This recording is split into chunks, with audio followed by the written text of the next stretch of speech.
Hello learners, this is Sangamitra Suryapani from National Institute of Open Schooling. Welcome to this program on biology lesson for class 12th. As you know, biology is the science of living organism and life. If you open your book, you will be happy to see the first lesson about how life began on earth and how the vast biodiversity came to be. Today we have with us Dr. Bharti Sarkar, who is retired reader from Delhi University. Welcome ma'am to our studio. I would like to ask one question. How life originated on earth?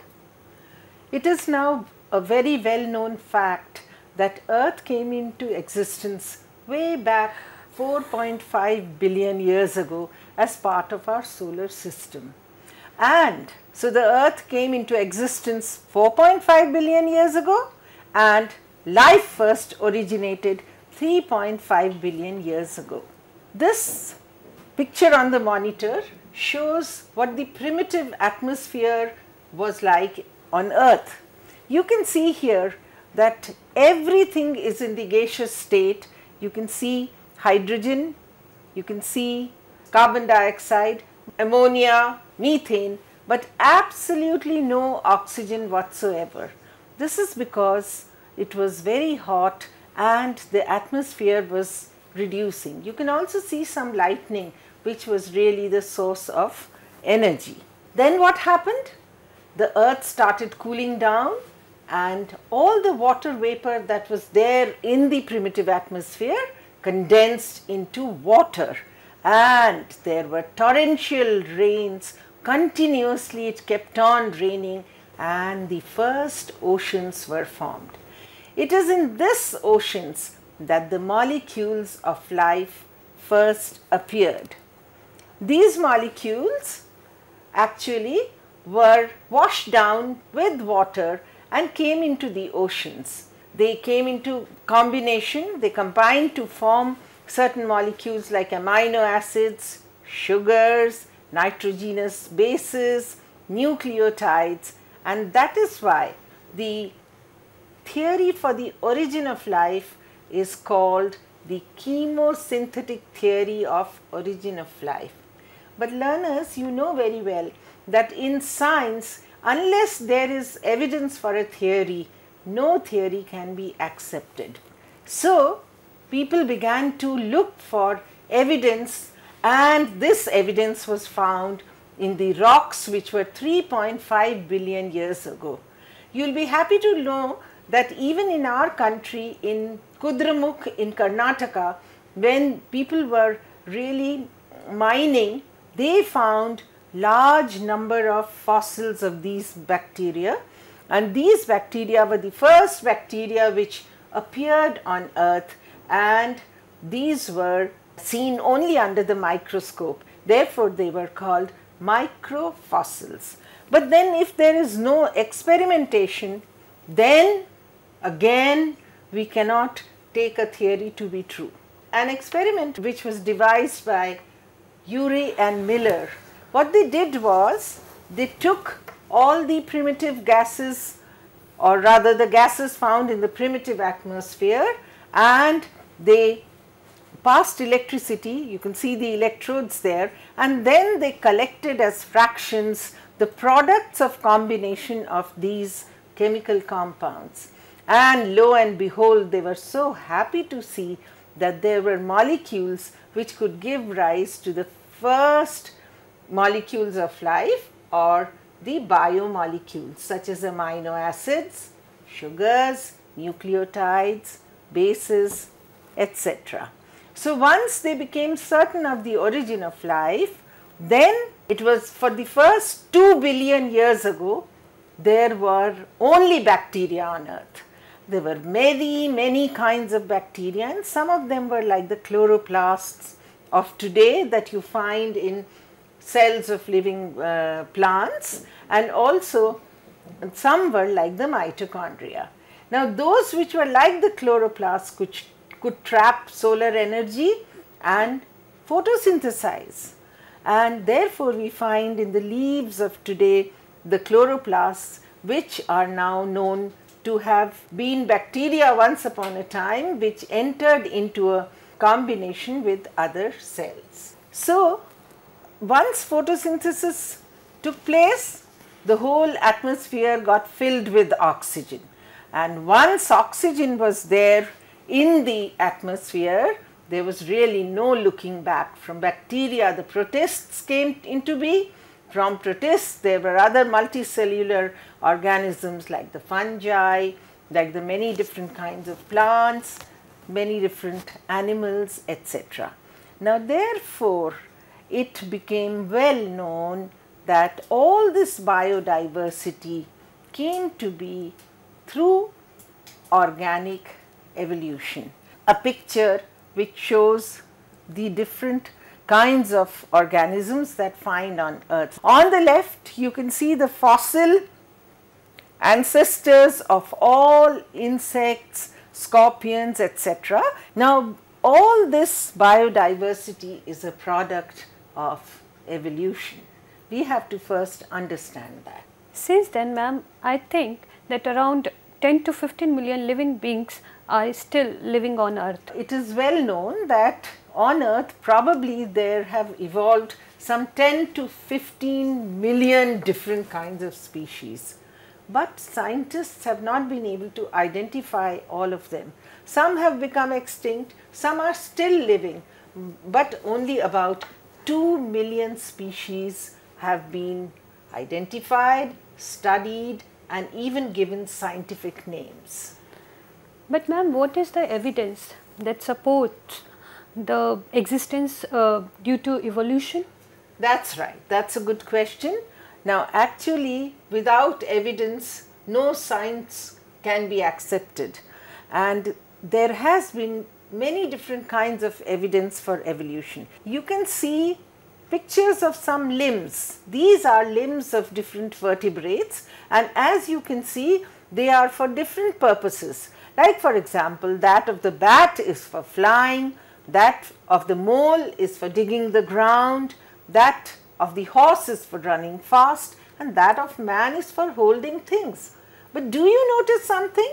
There is a basic similarity in the structure of all these various limbs of the vertebrates. This clearly shows that they must have had common ancestors, and that's an evidence for evolution. Now, in this slide, you can see some embryos of different kinds of vertebrates. Look at them. See how similar they are. Again, that's an evidence for evolution to have taken place. In another slide, you can see the biogeographical evidence. What does this mean? This shows that once upon a time, probably the earth had just one landmass called Pangaea, and all organisms that evolved were on Pangaea. They were not so many as we see today. Slowly, Pangaea broke into two, Gondwana and Laurasia, and Laurasia and Gondwana further broke up, and we find the different continents we see today. And if you really see try to read and see what kind of animals and plants are found on the different continents, oh well, they are very, very different. And what about our India? What a rich variety of species that has. Apart from these evidences, there is another evidence which is called the fossil evidence. These are fossil organisms, fossil protozoans, fossil animals, fossil plants, and these lived long time ago and are no longer there. Also now, learners, you know that we have done a lot of progress in molecular biology. We now know about the molecules of living organisms. You will be absolutely convinced that there has been evolution and all organisms have come into existence through evolution. See, for example, the hereditary material of all organisms is DNA. We have some RNA viruses, but then viruses are not living beings yet. Then DNA is present in chromosomes in all organisms. The same 4 bases are found in DNA of all organisms. But learners, I must tell you that biology is a science of exception, and there are exceptions to these. But then you also know that exceptions prove the rule. And you can see that there are the same 22 amino acids which make proteins of living organisms, and the same enzymes which are there in all organisms. Aren't you now convinced that all biodiversity has come about through evolution? Okay, so now this biodiversity has come through evolution, but who actually was the founder of this evolution? You can see the picture of a grand old man who was a naturalist from his childhood, and he is Charles Darwin, a very, very great scientist of the 19th century. I remember that in 2009, Charles Darwin's 200th birthday was celebrated all over the world. That's right, his bicentenary was celebrated. I think he gave the theory of natural selection. Ma'am, can you please explain what is natural selection? Charles Darwin actually had 2 major contributions which explained the idea of organic evolution. The first contribution was that all organisms are related through ancestry, and the second contribution was the mechanism of evolution, which was natural selection. In fact, many scientists had been trying to find out a mechanism by which evolution had taken place, but Charles Darwin's idea of natural selection is still the only mechanism that is accepted even today. So his theory has really stood the test of time. Now you can see that evolution really takes place through the interaction of certain forces that act in nature. One of them is variation. Second one is the mechanism that I just told you about, and this mechanism was given by Charles Darwin. It's called natural selection. The third elemental force which is required for evolution to take place is isolation, and then new species are formed, and formation of new species really in simple words means evolution of new species. If you see the next slide now, you can see the process of evolution diagrammatically represented. See, evolution actually takes place in a population. In other words, it's the population which evolves. Darwin really thought of this idea so many years ago when nothing about genetics was known, and he thought that evolution was at the level of the individual. But later, many other scientists, they found that it's not the individual which evolves, but it's the population which evolves. So you can see that every population has its own gene pool. What does a gene pool mean? It means all the different kinds of genes that are found in individuals belonging to a population. In the gene pool, variation arises. If you remember, I told you that one of the elemental forces of evolution is variation. And what is this variation? Variation simply means variety, new kinds of genes can be seen. And on this variation, natural selection acts, and then natural selection selects those genes which help the possessor to best adapt to its environment. And then natural selection then brings about greater reproduction of those genes which are equipped for better adaptation to the environment. Ma'am, what is variation? Variation, you can see that variation can occur through 4 processes, 2 of which are given here. And of course, coming in of new genes in a population takes place through mutation. Mutation is a sudden change in the gene, and the gene over generations then absolutely repeats itself with utmost fidelity. Now you can see that there are white hogs, their coat color is white. But suddenly, due to change in genes, a black hog appears, and then all the offspring, all the children of this black hog are black. So, what has happened in the gene pool? A new gene for black colored coat has arisen, and that keeps on multiplying over generations. Another method is recombination. You just saw the picture of these 5 little birds whose parents are the same, and yet they differ in their tail size, in their beak size.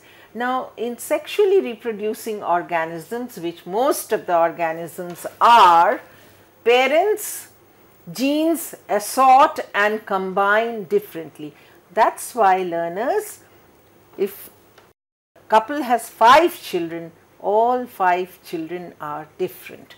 Now, apart from mutation and recombination, there are other methods of variation, other sources of variation like gene flow and genetic drift. Now, once there is some kind of variation by any of these sources in the population, then natural selection comes to act, and natural selection will then select the genes which are best for living in that environment. It is a very, very good example of natural selection.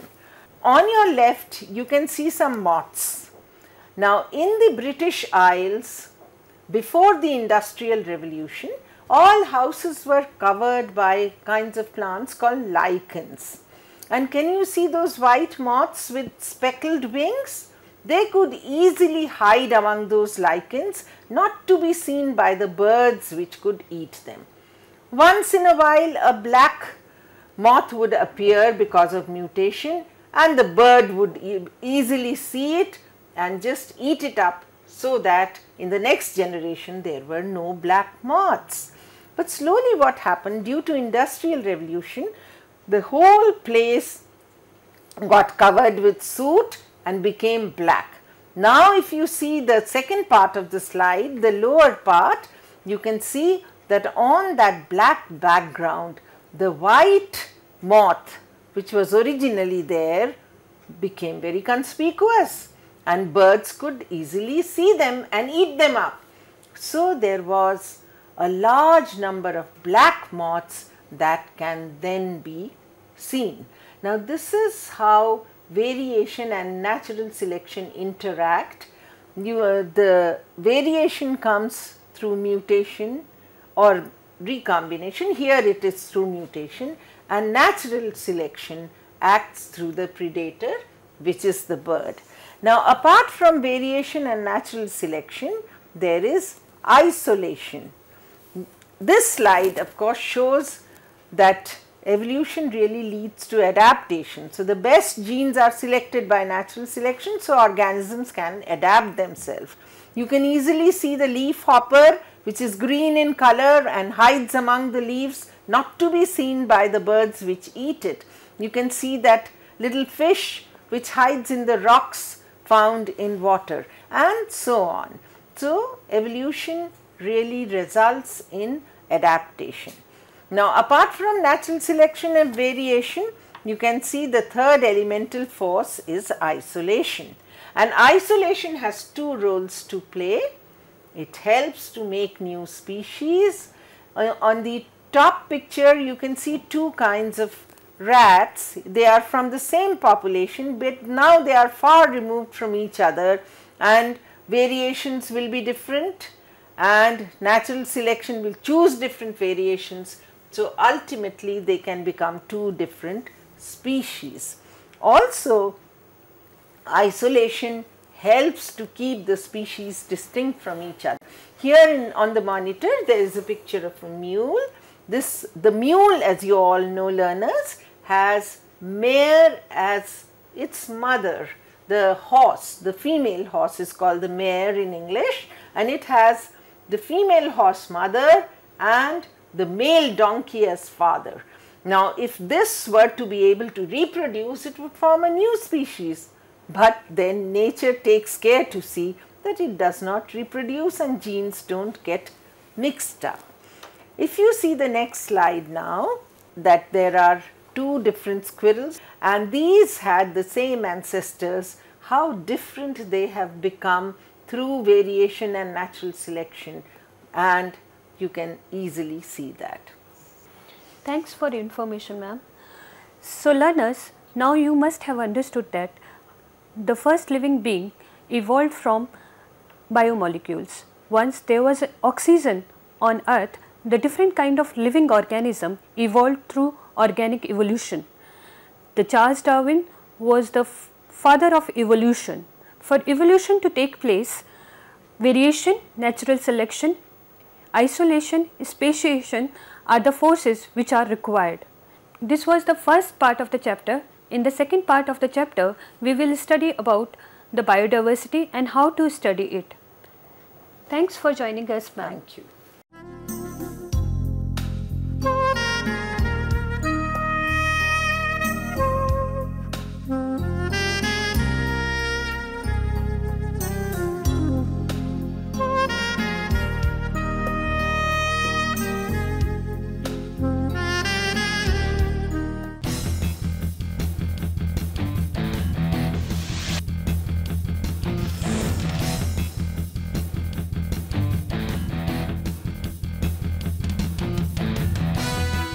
राष्ट्रीय मुक्त विद्यालयी शिक्षा संस्थान NIOS आम आदमी के जीवन स्तर को बेहतर बनाता है।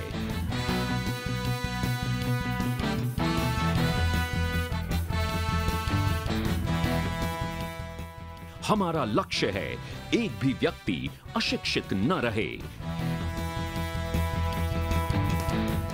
शिक्षा के बंद दरवाजों को खोलता स्कूल NIOS यानी राष्ट्रीय मुक्त विद्यालयी शिक्षा संस्थान, जिसने 25 लाख से अधिक लोगों को बेहतर शिक्षा से जोड़ा है।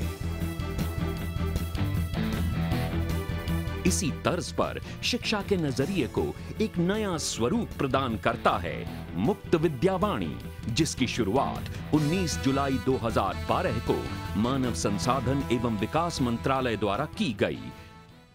On the day of this particular initiative, when we started taking up with the support of various expertise body, we also did not know that how this particular system will work for reaching to the unreached and more specifically to the learners who are unable to attend the face-to-face contact program. In fact, our motto has been using the technology and more particularly the media and facilitating the learning of the children, and Mukt Vidyavani is one such venture in this context. The PCP program, more popularly known as Personal Contact Program, is one such venture and also addressing the issues related to the learners, both academic and non-academic. And I must congratulate each of the department, more specifically the academic and vocational education department, which has been supportive in organizing such personal contact programs using Mukt Vidyavani. 2 साल का सफर और लाखों लोगों के चेहरे पर खिलती मुस्कान, जीवन जीने की प्रेरणा देती मुस्कान, और इन चेहरों पर ये मुस्कान आई है मुक्त विद्यावाणी के जरिए। मुक्त विद्यावाणी भारत का पहला एजुकेशन वेब रेडियो, जिसने न केवल राष्ट्रीय बल्कि अंतर्राष्ट्रीय स्तर पर भी अपनी उपस्थिति दर्ज कराई है। Mukt Vidyavani as a technology has been found quite useful. In fact, I have been personally monitoring and found that not only within India, even it has been accessed by the people, those who are abroad as well. And this particular venture has been well appreciated across the globe and within India itself. I am sure that this will in the years ahead prove to be a more innovative intervention using media for reaching to the unreached. केवल किताबों के माध्यम से शिक्षा देने के बजाय हम आपको दृश्य और शब्द के माध्यम से भी शिक्षा देने का प्रयास करते रहे हैं। 2 साल पूर्व एक ऐसी शुरुआत की थी मुक्त विद्यावाणी से। यह कार्यक्रम आप कंप्यूटर के जरिए सुन सकते हैं। आने वाले समय में आपसे और सहयोग और उत्साह की अपेक्षा के साथ आपको फिर से बहुत बहुत शुभकामनाएं। The MOOC Vidyavani, in particularly in my department, that is evaluation department, we used during the examination, before the examination, after the examination, as well as for the advocacy program for the on-demand examination. I appreciate the efforts taken by all the departments, including academic, students support service, and the administrative department and media unit for encouraging this MOOC Vidyavani.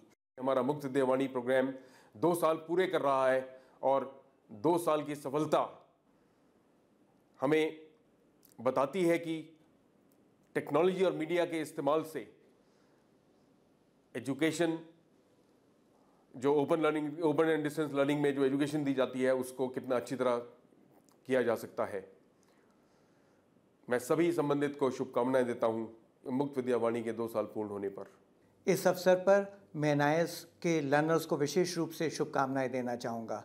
साथ ही मैं शुभकामनाएं देना चाहूँगा अपनी media unit के सभी अधिकारियों कर्मचारियों को, जिनके इस अथक परिश्रम से हमारे जो छात्र हैं, जो लर्नर्स हैं, उनको फ़ायदा पहुँचाए। मैं आशा करता हूँ आगे आने वाला समय हमारे लिए और चैलेंजिंग होगा और इस कार्यक्रम के माध्यम से हम अपने लर्नर्स को अधिक से अधिक लाभ पहुँचा पाएंगे। मुक्त विद्यावाणी के दूसरे स्थापना दिवस पर मैं पूरी मीडिया टीम को अनेकों शुभकामनाएं देता हूं। मैं आशा करता हूं कि आगे आने वाले दिनों में मुक्त विद्यावाणी का एक्सपेंशन होगा और इसे टैब और मोबाइल के माध्यम से भी स्टूडेंट तक पहुंचाया जा सके।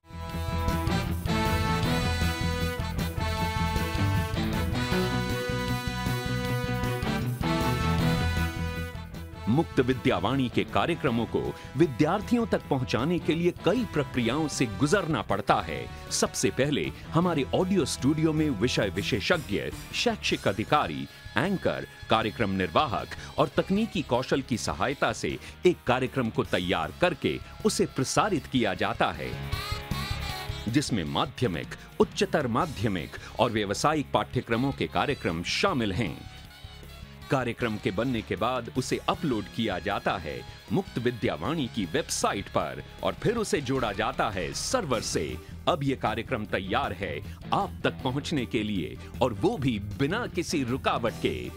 मुक्त विद्यावाणी बहुत ही मेरे लाइफ में बहुत ही इम्पोर्टेंस है, क्योंकि जो भी लेसन मुझे समझ में नहीं आता था तो मैं उसमें सुनता था और उसमें जो भी बताता तो मुझे उससे बहुत हेल्प मिली है। हम नंबर्स पे कॉल करके तभी अपने सारे डाउट्स को क्लियर आउट कर सकते हैं।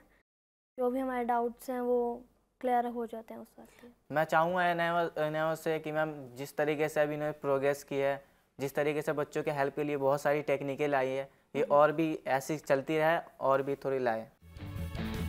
मुक्त विद्यावाणी के कार्यक्रमों को सुनने के लिए बस आपको जरूरत है एक कंप्यूटर और इंटरनेट की सुविधा की। मुक्त विद्यावाणी के कार्यक्रमों को लाइव सुनने और कार्यक्रमों के बारे में संपूर्ण जानकारी के लिए लॉग ऑन करें www.nios.ac.in पर और क्लिक करें मुक्त विद्यावाणी के पेज पर। यहाँ पर आप हमारे लाइव पर्सनल कांटेक्ट प्रोग्राम्स को सुन सकते हैं। सोमवार से शुक्रवार दोपहर 2 बजे से शाम 5 बजे तक, शनिवार और रविवार सुबह 10:30 बजे से दोपहर 12:30 बजे तक। लाइव पर्सनल कांटेक्ट प्रोग्राम्स के दौरान आप हमारे विषय विशेषज्ञ और शैक्षिक अधिकारी से सीधे जुड़ सकते हैं और आप हमें हमारे नंबर 0120-462-6949 और टोल फ्री नंबर 1800-180-2543 पर फोन करके अपने विषय से संबंधित सभी समस्याओं का समाधान पा सकते हैं। आप हमें ईमेल भी कर सकते हैं। हमारा ईमेल आईडी है muktvidyavani muktvidyavani@nios.ac.in। श्रोताओं, अगर आप किसी भी कारणवश हमारे लाइव प्रोग्राम्स को सुन नहीं पाते हैं तो इसका पुनः प्रसारण भी हमारी वेबसाइट पर संपूर्ण जानकारी के साथ उपलब्ध है। मुक्त विद्यावाणी लाखों छात्रों के लिए इसी पथ पर अग्रसर है। मुक्त विद्यावाणी का सदा यही प्रयास, NIOS के द्वारा सरल शिक्षा अब पहुंचे हर किसी के पास। मुक्त विद्यावाणी द्वारा शिक्षा कहीं भी, कभी भी।